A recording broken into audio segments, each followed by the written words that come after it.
it matters to you, it matters to us. It is Black Video News with your host, Keith Scott. Black Friday Live, San Antonio. Here we go.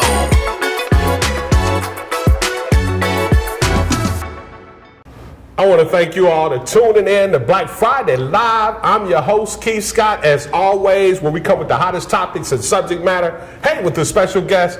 Today's special guest, I'm so excited. I got another comic comedian in the building, all the way from the ATL, resides in Indianapolis right now. You know her from, she was on TV Guys Network. She was on Stand-Up Stilettos. Last Comic Standing. The Last Comic Standing. And then also on Nickelodeon's Mom's Night Out. You know her as Miss Pat, the comic and comedian. What's going on, Miss Pat?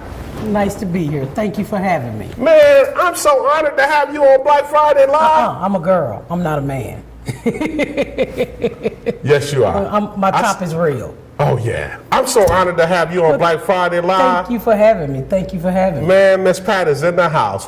Yes. You brought some goodies for me, man. I just released a book. It's been a month. It's doing really well. It's got 5 stars on Amazon, Audible, and everything else. So that's why I'm here, to hang out with you and talk about what I've been up to. Gonna be in the LOL Comedy Club. Man, you got a serious, for my viewers out there, man, she's got a serious testimony. I'm talking early age, 2 babies, yes, in the ATL. Life is just going crazy with 2 kids, 14, 15. And then, 19, you meet somebody, things change. But man, I want you to talk about that for my viewers out there. Let them know a little bit about Miss Pat and how it all started. Well, this is what the book is about, and I talk a lot about this on stage, how my life got started. It's really got started on a bootleg house. My granddaddy sold moonshine, and I call it a looker house, but people don't like, what the hell is a looker house? So it was a bootleg house.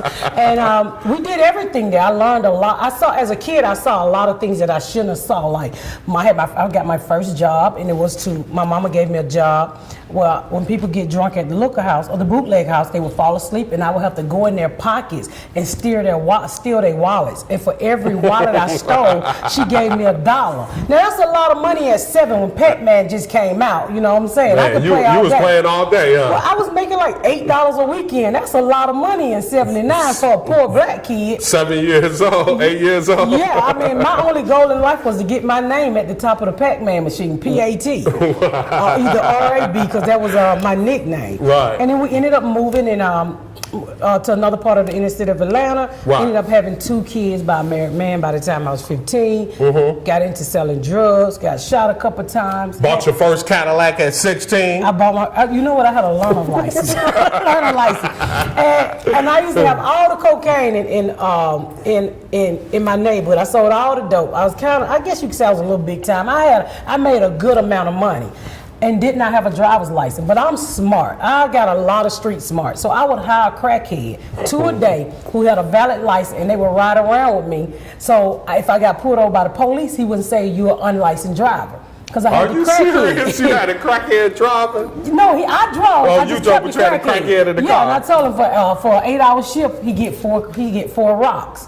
Oh my goodness. Yeah, and then I would hire another crackhead when I'm riding around at night, and that kept the police off of me. Wow. Yeah. So you got to be smart when you're in the street. So I mean, I come up with a lot of street knowledge. 2 kids by a married man. Like I said, I got shot.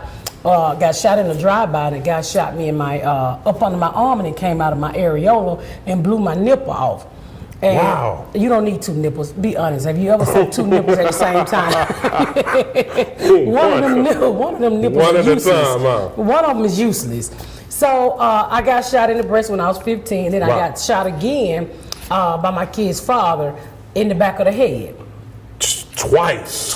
And when 15 was a rough year for me. And I tell her, I could not wait to turn 16 because I was like, I'm tired of being shot. I can't wait to see what's the year when I turn 16, what that holds for me. Yeah, so how did this, this trauma in the back of the head, how'd that play? Well, he hit me and it went off and it cracked my skull. So it just left a nice hole back there. Right. And I was so young and so ghetto. And I look back at my life, I don't even know how I made it out.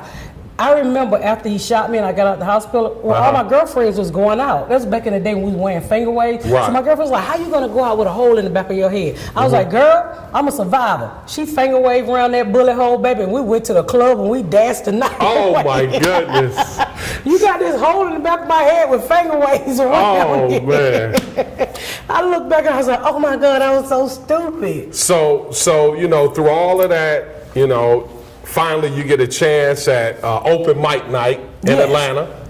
Well, comedy came along a lot later. After I got married and Right. I got custody of my sister's kids. Four of them. Four of them. Four kids off the bat, along with your kids. I had two at the time. Right. And this man didn't have any kids. Wow. So I meet him and we ended up hooking up and I get my sister 4 kids. Now he got 6 kids out the back and his family going crazy. Like, why are you with this welfare queen? And I guess he saw something in me because he stayed.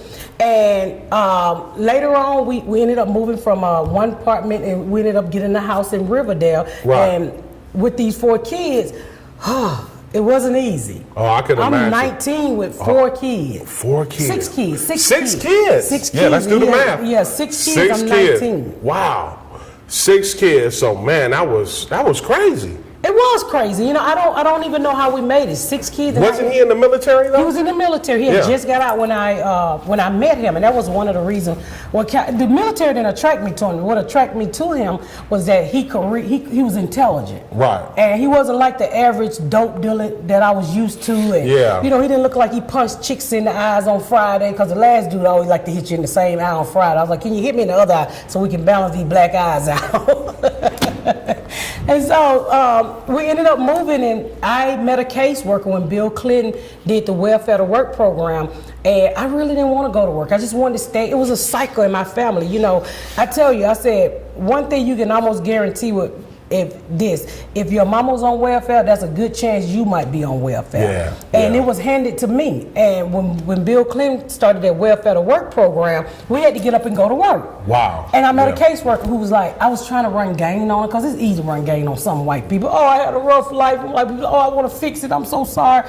I met this black lady. She was like, these stories you telling me is hilarious. You should go out and be a comedian. I'm like, I don't want a job. I want to lay at home and watch the Young and the Restless. And she kept pushing me, and I did open mic. Yeah. So you did open mic, found that, you know, hey, this is your platform, this is your gift. Well, I found out that they don't do a criminal background history, and that kept me from getting a job. Right. So I was like, y'all just gonna let me walk in here and say what I want to say, and ain't nobody gonna check my criminal background history? Because I became a medical assistant and I couldn't get a job because I was a convicted felon. Right. And they don't tell you, you know, that society tell you, hey, pull yourself up by the bootstrap. But they don't really tell you, once you make these mistakes in life, society really don't want to step you back into society. Yeah, so it's hard to get an opportunity or a door to open up for you. It was very hard for a door to open up for me, so I got into comedy, and they didn't do any criminal background history. They didn't do any of that. They just say, be funny. Yeah, and you started telling stories. I started telling stories when I moved from Atlanta to Indianapolis about my life, how I got shot, how I trafficked drugs. You know, I look at life like this, you know, learn how to turn the bullcrap, you know, into something funny. Laugh at what you've been through in life. So that's what I do now. Yeah. You know, I tell people how I grew up in a bootleg house, and these stories are in the book, how what my granddaddy had me pouring shots for drunk people, my kid's father with abusive relationship, and how I shot him in the leg and he shot me. Real stories. All real stories. Turned into comedy. Yeah, I mean, I have a gay daughter. I talk about her, and I tell everybody, I was like, have you ever had somebody so gay by the time you leave you think you gay? Wow. My daughter is real gay. She is out to turn everybody gay, but I support her. So you just telling the stories. I just tell the stories about, you know, anything fun. I just had 2 grandsons, one ugly, one really cute, one neck is crooked, so I call them ugly and crooked neck. You cold. So I try to find the funny and everything, but their mama don't think it's cute, but the little boy look like he's 65. He's only 6 months. So I'm like, we could take your baby to the package store and he could buy alcohol with no ID. You gonna hurt me up in here. Well, that's what I try to do. You know, I try to turn everything find a way to laugh at everything. Yeah, that's good stuff. You know, I mean, it's true stories. You're telling your stories. You're making it laugh. The laughter's good for the soul. So you start doing the comedy, but now you've been on all these different shows. Let's talk about some of these shows, and you do radio too. I do a lot of You're a radio. special guest on radio often now. Yeah, Bob and Tom. Bob and Tom. I've done Tom Joyner, Ricky Smiley, but I'm on Bob and Tom a lot, which is a white syndicated show. I love those guys. Tell my viewers a little bit about this radio show that you're on, that's white syndicated. It's called Bob and Tom, and it's based out of Indianapolis, but it's a little bit of everywhere. I met these guys about 9 years ago when I was in Indianapolis, and that was a launch to my comedy career. Okay. And it's as crazy as I am, and as much as I talk about being black in America and doing what I do, I don't edit anything. It's what you see is what you get. And the audience is always white people. And I'm like, y'all just gonna listen to this crap? But they love it. They're more interested in us than we are in them. So my audience is a white base. I'm working really hard to pull the black people up and say, hey, I'm black, I'm funny. Because black people will hook on to something. We'll just stay with that something to the end. Yeah. You still have older BET comedians still selling out. But black people are like, I never heard of you. And now they ask me, why haven't I never heard of you? Because you don't ever turn on anything else. Right, yeah, you stay stuck on the same thing. But you've been on all kind of shows, you're doing radio, so you got all these different platforms for more exposure. I wanted to talk to you about that show you did in Montreal, Canada. The Kevin Hart. Didn't Kevin Hart have something to do with that one? That's his show. It's called Laugh Out Loud. Laugh Out Loud. I was just on his network. He showed the clip that I did on his show. That was a great show. Okay. Yeah. Who else was on that platform with you? Oh God, J.J. Williamson. It was a bunch of people. I think Aaron Spears. It was a bunch of people on there. But as a comic, you take your set and you go on to the next thing. Because I was also there for Jeffrey Ross roast battle. Okay. For Comedy Central. Right. So I taped that and I left that night. That was really good, and they showed it a couple of months ago, and I was like, oh, not a bad set. Yeah, you've been putting in work for my viewers out there. Now they call you the Rabbit. That was your name, huh? The Rabbit. It was not the Rabbit. It was Rabbit. Yes. Where did the Rabbit come from with the title of this book? Well, Rabbit is the title of this book because that was my drug dealing name. That's the name that I grew up with. That was my street name. Right. If you call me Rabbit in the ATL, it almost I'm like, who the hell is that? It almost scared me because I'm like, if you call me Rabbit, you know me. Yeah, and people rarely call me Rabbit. I was downtown Atlanta at the Superior Court one day, and the first police officer who locked me up for my first drug case, he yelled out, Rabbit! And I was like, that voice sounds familiar. Oh, and I really? turned around, it was a police officer who locked me up. So it was a name that my stepfather gave me. Okay. He told me, he's like, if you eat a lot of carrots, your eyes are gonna turn blue, which was a lie. But I ate a lot of carrots. So you're telling the story. Tell my viewers a little bit about the content in this. Your life story, autobiography. Yeah, it just walk you through my life. It starts at the local house and it ends where I'm at today. It's so many stories is in this book, like how I grew up, what I went through, and I tell you, the first person that really put fire in my soul was a third grade teacher at English Avenue in Atlanta named Miss True. Right. My mama was drunk all the time and she didn't see about us like she should have. And this lady took me into the bathroom. She would wash my clothes and comb my hair. I actually think she combed my hair on the front of this picture and probably found the bow laying on the ground. And she told me, she said, Patricia, I just want you to know that you can be and do anything in this world you want to be. Right. All you got to do is dream. And from that day on, I'm 45 now and I still quote her. And I tell people all the time when they tell me I can't, I say, excuse me, Miss Troop said that I can do and be anything that I want to be. When I started comedy and my husband was like, nobody's going to listen to that dark stuff. I said, Miss Troop said that I can do and be anything I want to be. And now he's one of my biggest fans. Wow, isn't that something? But I think he was more trying to protect me, because the stories are so deep and I would be ashamed of having two kids by the time I was 15. And I think he just wanted to protect me, and I wanted to tell the world, look what happened to me, and nobody stood up. I mean, not only do I have this book with me and Lee Daniels, the creator of A Star and Empire, we sold a half-hour comedy to Fox last year, so we in the middle of developing a half-hour comedy for me. Okay. So and I just tell people the reason why I told these stories is to let you know that you can do anything Don't ever let nobody tell you what you can do. You're looking at somebody who dropped out of school in the 8th grade, who got a GED only because they were giving me $500. That's the only reason why. And I needed a new TV. So I was like, okay, I'll take the GED and go buy me a new TV. Right. And here I am. I sold a book. I got a wonderful comedy career. And I'm working on a half-hour comedy with Lee Daniel, which Ron Howard Company found me. And so it's Lee Daniel 20th and Fox. Okay. And all involved in developing this show for me. And Yeah, I just tell people, that's something to look forward to. yeah, you can do anything. All you got to do is believe. Don't let anybody. I believe I can fly if I lose another 80 pounds. Yeah, that's good stuff for somebody out there, man. But you know, you're traveling all over. You're here at the LOL. You're going to be Yes. here all weekend in San Antonio. Then you're headed to the Funny Bone Yeah. in Houston. In Houston, yeah. And then you're going from there to the Joint Comedy Club. Yeah. And you're going you're Minnesota. in Minnesota. And then I'm in Canada. Then you're in Edmonton. Canada. Yeah. So you're touring all over. You know what's great about going to Canada? Because I'm a convicted felon, but I don't ever get stopped. I didn't do nothing. Canada mostly look for alcohol. People were drunk driving and stuff. And when I first touched my foot down on Canada soil, and I was like, wow, you got this poor black girl out of the ghetto with a passport. That was the first thing I got when I started my comedy career, because we never went on vacation. Right. So when I went to Canada, I literally walked up to a pole and just kissed it and like, look at me. Somebody who came from nothing, Right. is in a whole nother country, Yeah. doing something that I love to do, comedy. You can get me out of bed for comedy, but you can't get me out of bed to do the laundry. I ain't gonna lie. You ain't gonna do that. You ain't getting out. But I buy a Groupon maid in a minute. I've had a Groupon maid for 3 years, and my husband still think I clean up real good. I don't know how to clean up. Right, so you're doing all these tours. What's next? I mean, you got a lot going on. What's next? I mean, what are you trying to reach and strive for next, Miss Well, Pat? I'm trying to. Well, hopefully this TV show get on TV, and I don't know. You just never know with comedy. You know, my whole thing is I'm hoping to turn into a theater comic one day. A theater comic? Yes, and then I would love to create a program. I mean, that's one of the things I'm really thinking about. Creating a program to keep young girls from being violated and becoming teenage moms like me. Right. Somebody to step in and say, somebody there to talk to. I truly believe if I had a Miss Pat in my life, I wouldn't have had 2 babies by a bomb. Yeah. I honestly. A married man. Well, I didn't even know he was Yeah, married. you till didn't she know knocked that. on my Knocked door. on your door and told you that. She told me, and I was confused. And she was like, well, you need to come outside and talk to me. And she bought me some ice cream.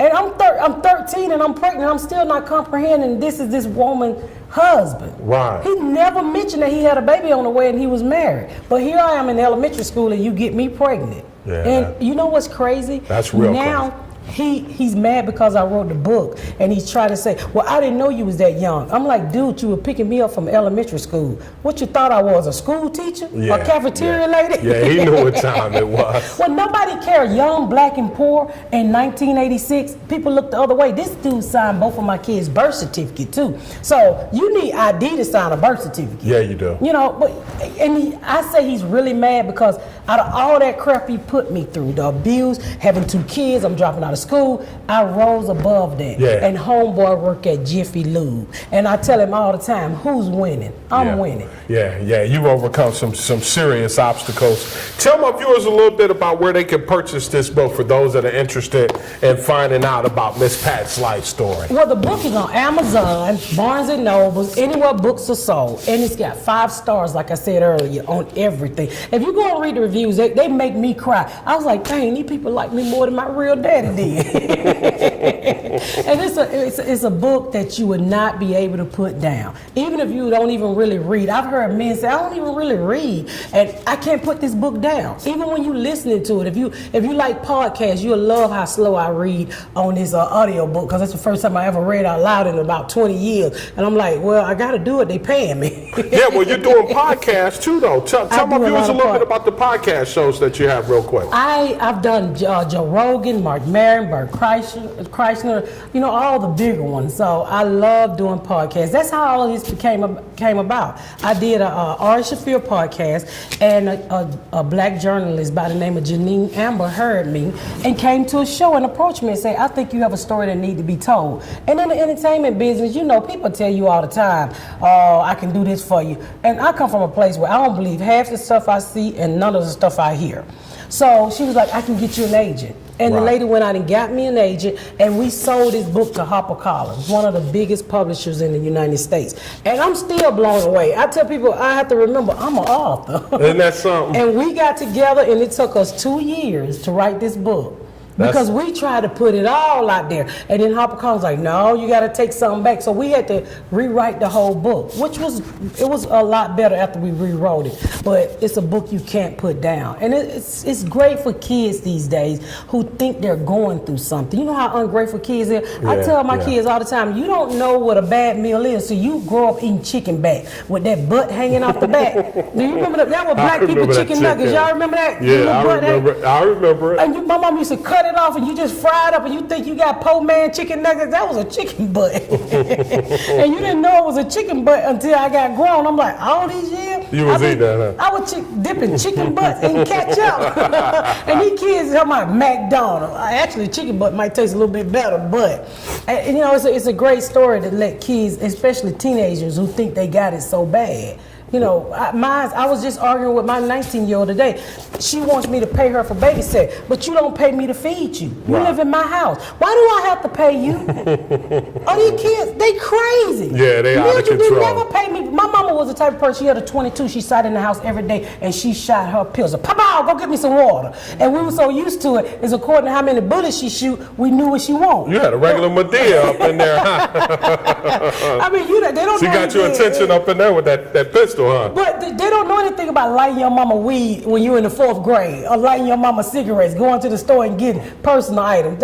These kids, they don't. I tell them all the time. I say, y'all have no patience. And here I am, 45, and they tell me I'm old and outdated. Well, Miss Pat, I'm so thankful. You're gonna be at the LOL all weekend. Man, I want to thank you for my viewers out there. Miss Pat's going to be at the LOL Comedy Club right here in the Alamo City all weekend. I want to thank you, Miss Pat. It's a pleasure. I want to thank you for having me. And next time you come to the Alamo City, you're always welcome to be right back here on BVN Network. I want to thank Miss Pat. I'm Keith Scott right here on Black Friday Live. We'll see you next time. As always, I'm your host, Keith Scott. Be encouraged. Be encouraged.